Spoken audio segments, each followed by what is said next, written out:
Hoje no Saúde e Fé, vamos falar sobre anemia, problema extremamente comum no mundo todo. Segundo a Organização Mundial da Saúde, 30% da população global é anêmica, minha gente. Em especial crianças abaixo de 2 anos e mulheres de diferentes faixas etárias. No Brasil, estima-se que até 50% das crianças tenham anemia, condição na qual o conteúdo de hemoglobina no sangue está abaixo do normal.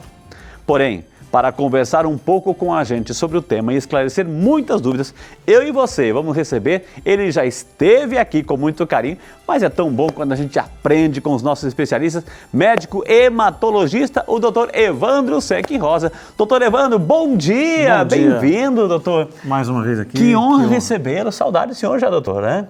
O senhor esteve aqui falando sobre leucemia. Tivemos falando um bate-papo sobre leucemia. Foi muito bom, muito bem comentado, doutor. Assim. Hoje o assunto é anemia. O nome é parecido, doutor, mas são realidades diferentes. São problemas de sangue. Sim, mas em alguns pontos elas se comunicam. Então é bom que a gente tire essas dúvidas hoje. Vamos conversar um pouquinho, doutor, por favor? Gente, o doutor Evandro já está aqui. O assunto de hoje, anemia, doutor. A anemia é muito comum, assim, a pessoa está um pouco pálida, assim, está um pouco anêmico. A gente usa a expressão para dizer a pessoa não está com aquela coloração legal, enfim, está anêmico. Está correto, doutor? É um dos sintomas? O que mais salta aos olhos é a palidez cutânea, né? Mas, evidentemente, que você tem graus de anemia. Muitas vezes a aparência da pessoa a pessoa só fica pálida quando você está num grau avançado de anemia. Entendi. Então é importante que você tenha um conjunto de outros achados clínicos, né? Então, o que é anemia, doutor? A anemia, como o senhor bem disse aqui, é uma queda na quantidade de hemoglobina. O que é hemoglobina? Hemoglobina é uma proteína que está dentro de cada glóbulo vermelho, aquela célula, né, da medula. Vamos recapitular um pouquinho, doutor? O senhor explicou na outra vez, eu lembro, deixa eu ver se eu recordo a matéria. O sangue, ele é produzido na medula óssea. Isso. Não medula espinhal. O senhor falou 500 vezes, não medula espinhal, medula óssea. Porque isso às vezes não fica claro na mídia, né? A medula, e as pessoas acham que a medula é as costas. A medula, quando o hematologista está falando de medula óssea, é o tutano do osso. Okay. Desse tutano, saem ali as 3 células principais do sangue, que é o glóbulo vermelho, o assunto de hoje, ou hemácia, o glóbulo branco, responsável pela defesa, e a plaqueta, que é responsável pela coagulação, por estancar sangramentos. O assunto de hoje é a anemia. A anemia tem tudo a ver com o glóbulo vermelho. O glóbulo vermelho é uma célula que dentro dela ela tem uma proteína chamada hemoglobina. Tá. Quando, por algum motivo, o teor dessa hemoglobina cai ou a hemoglobina não está funcionando direito, isso leva a um estado de baixa oxigenação no corpo todo. Isso é anemia. Tá. Em geral ligado a mau funcionamento da hemoglobina ou, mais comum, diminuição da hemoglobina. O doutor trouxe algumas imagens, vamos mostrar para você algumas imagens, ou seja, o que acontece com o nosso sangue, assim, nessa diminuição da hemoglobina, que é justamente os glóbulos vermelhos. Vamos mostrar, doutor, para quem está em casa? A gente sempre ilustra aqui, então aqui uma artéria, uma veia normal e uma veia anêmica, doutor. Explica para a gente. Isso. Aqui temos esquematicamente um vaso sanguíneo. Imagine que você tem uma veia ou uma artéria e você fez um corte e congelou ali, bateu uma foto daquele momento. O sangue estava passando. Temos aqui no sangue uma parte líquida, uma suspensão, que é o plasma, né? Temos as células vermelhas, que são as hemácias. Sempre em maior quantidade. Sim, muito maior quantidade. E elas têm essa cor vermelha por causa da hemoglobina, que é o pigmento que dá essa cor. E a hemoglobina, ela não é só a cor, ela é que transporta o oxigênio, que você capta na respiração, transporta esse oxigênio para cada músculo, para cada órgão, nosso fígado, cérebro, para a unha, para que cresça a unha, o cabelo, tudo. Então, o glóbulo vermelho, a proteína, a hemoglobina, transporta o oxigênio para o corpo todo. Temos mais foto aqui para ilustrar para você que está em casa. E aí, doutor? Aqui é a mesma visão que a gente fluxo, no outro, né? O trânsito. Um vaso sanguíneo, só que numa fotografia de microscopia eletrônica, né? Então, para a gente ter uma ideia de como o vaso sanguíneo, na verdade, não é liso, o endotélio, que é a parte interna do vaso sanguíneo, ele é rugoso. A parte interna dos vasos sanguíneos, ela é um órgão, na verdade. O nosso sistema vascular não é só uma rede hidráulica, não é igual ao encanador. Né? Eles funcionam, produzem hormônios, tem várias outras funções, além de Ok. de fluxo e de sangue. quando a gente fala das plaquetas, ou seja, das placas de gordura, não é que estão aqui, é uma camadinha que está A na placa parede, de gordura né? ela fica abaixo dessa camada interna, Na que é o parede, endotélio né? do vaso. A plaqueta é outra coisa, é uma Sim, célula as placas de sanguínea. gordura, né, doutor? A plaqueta é uma célulazinha pequena Sim, que que tá aqui dentro. Está aqui no meio, é Tá. que ela é bem menos numerosa, a gente Tá. não vê. E é interessante, eu vou só falar desse detalhe, porque mais para frente vocês vão entender. A célula vermelha normal, a hemácia, ela é como se fosse um disco, né? Vocês vejam aqui. E a parte central dela, ela é ligeiramente deprimida, como se fosse côncava. Eu pego um disco, Um pratinho, um mini pratinho dos dois né? lados, Tá. um prato côncavo dos dois lados. Isso faz com que ela seja uma célula altamente flexível. Então, quando ela sai de um vaso grande, de uma artéria, e vai para um capilar, no finalzinho, na hora que ela deixa de ser sangue arterial e vira venoso, ela consegue fazer um malabarismo, ela se contorce e passa ali Então, e doutor, volta para o pulmão para pegar oxigênio de novo. Mais uma foto aqui para a gente ilustrar, de novo, né? É a Olha mesma aqui, coisa, só aquilo que pra o senhor ver. mostrou aqui, né? Vê Olha bem o só, formato, né? Esse é o formato, quando você vê um formato assim, porque é esse exatamente o formato que tem um glóbulo vermelho. Mais uma foto, por favor. Existe, há um único tipo de anemia, doutor? Inúmeros. Vários tipos de A anemia. gente classifica uma anemia, primeira consulta, passa com o médico, detecta uma anemia. A primeira coisa que ele tem que fazer é lembrar que a anemia não é uma doença. Tá. A anemia, ela reflete uma doença que está por trás dela. A anemia, ela não é doença primária, em geral.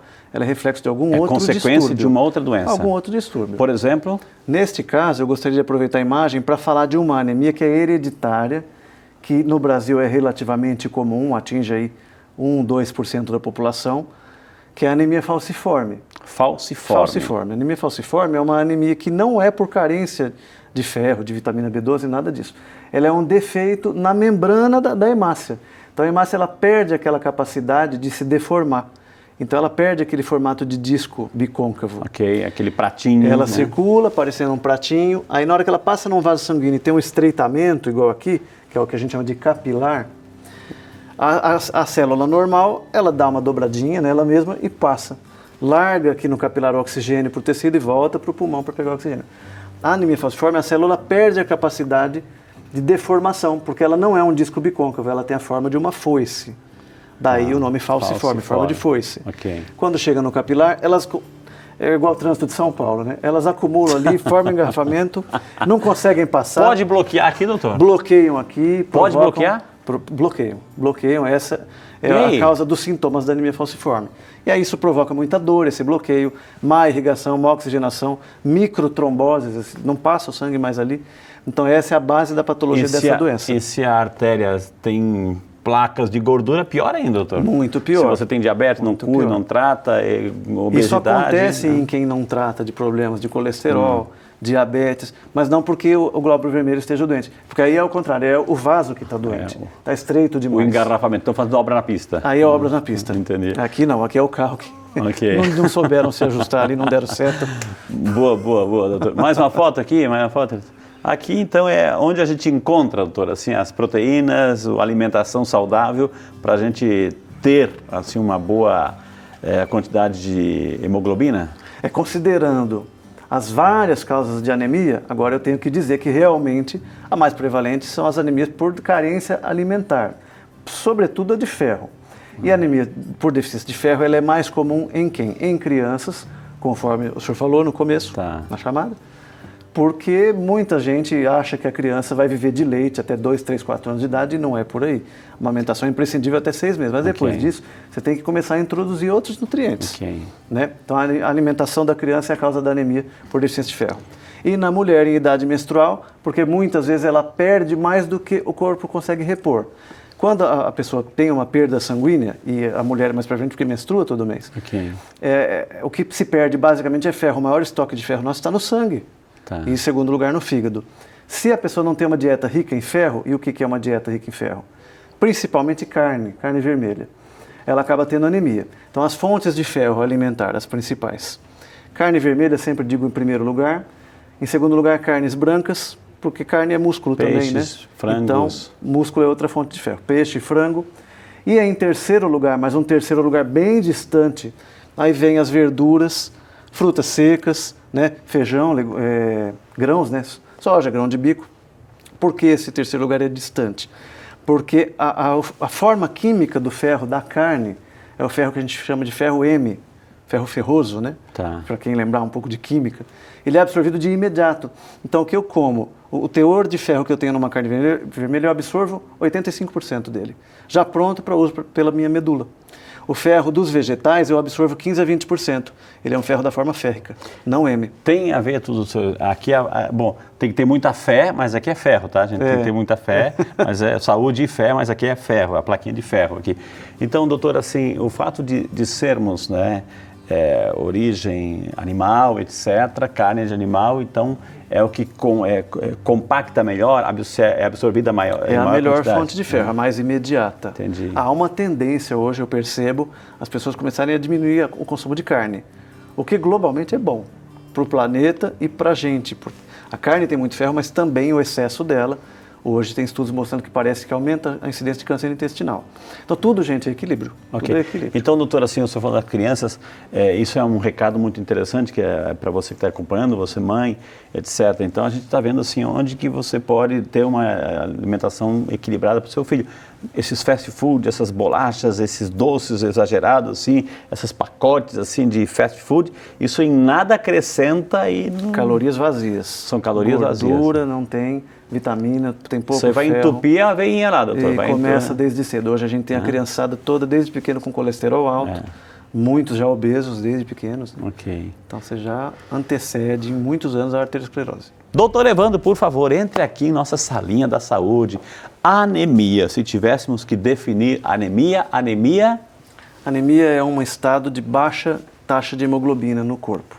Ou seja, baixa oxigenação, uma vez que a hemoglobina é a proteína que dá a cor vermelha ao sangue e transporta oxigênio para todas as partes do nosso organismo. O fato de a hemoglobina, né, os glóbulos vermelhos serem responsáveis pela oxigenação, a pessoa com anemia, ela tem dificuldade, ela fica ofegante, falta ar, porque falta o gás, aquela energia, doutor?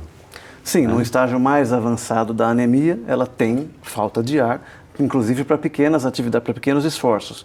Mas até ela chegar nesse ponto, ela começa a ter sintomas menos perceptíveis. Ela percebe uma diminuição da iniciativa, se faz atividade física, percebe que está rendendo um pouquinho menos, fica mais desatenta, às vezes sonolenta, às vezes irritada. São sintomas que precedem a fase onde ela começa a ter falta de ar efetivamente mesmo. Pode vir também quadros, por exemplo, de tonturas, situações assim Tontura, taquicardia, percebe que mínimo esforço começa aquela palpitação, fala, não sou assim, desse jeito.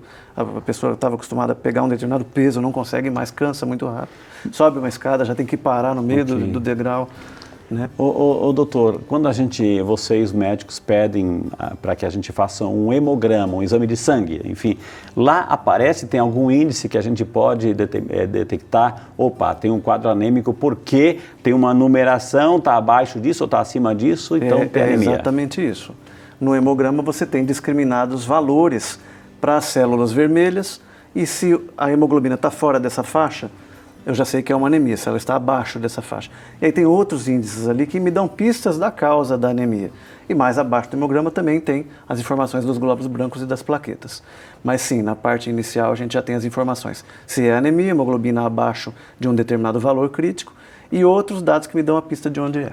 Doutor, então eu posso traduzir isso então uma hipohemoglobina. Existe um caso de hiperemoglobina, doutor? Existe. É uma outra doença já? Existe uma hiperemoglobina, a gente chama de poliglobulia, okay. É o contrário da anemia, que é considerada assim, apropriada, por exemplo, uma pessoa que fuma muito, tem um enfisema. Só a hemoglobina normal não é suficiente, porque ela tenta compensar o pulmão ruim que essa pessoa já tem. Tá? A medula produz mais hemoglobina para compensar o pulmão doente. Entendi. Acontece em quem tem doenças cardíacas graves também. E tem uma doença primária onde a medula produz sangue desnecessariamente, produz hemoglobina demais, que chama policitemia vera, que é perfeitamente controlada. Mas lá na fonte, lá na medula lá na óssea, fabriquinha, né? Lá no tutano do osso. Okay. Aí não é porque tem uma doença pulmonar, é por uma falha da medula, ela está produzindo sem precisar mesmo. Mas tem tratamento também. Da anemia vira leucemia ou são famílias, primos distantes aí, doutor? A pergunta da Elisângela é a que a gente mais ouve no consultório. Né? Se a anemia que eu tenho vai virar como da leucemia. gripe vira pneumonia, né? Exatamente, né? Na verdade, o que acontece é o seguinte, a anemia não vira leucemia. Pronto, essa é uma afirmação. O que acontece é que em alguns casos de leucemia, Como a leucemia é um tumor na medula óssea, ela dificulta a medula produzir glóbulos vermelhos. Tá. Então a pessoa chega e no hemograma dela tem, entre outras coisas, uma anemia também. Mas a gente olha o hemograma e vê que não tem só a anemia, tem outras alterações. Então, se eu tenho um hemograma com alteração só nos glóbulos vermelhos, só anemia, e o resto do hemograma está bom, isso não vai virar uma leucemia, isso é uma anemia mesmo, por outra causa qualquer. É uma glóbulos brancos, glóbulos vermelhos são raízes Eu queria só diferentes, rapidamente fazer favor, existe uma doença chamada mielodisplasia, mais prevalente acima dos 50, 60 anos, que essa é a única situação que a gente fala que é uma anemia que um dia vai virar leucemia.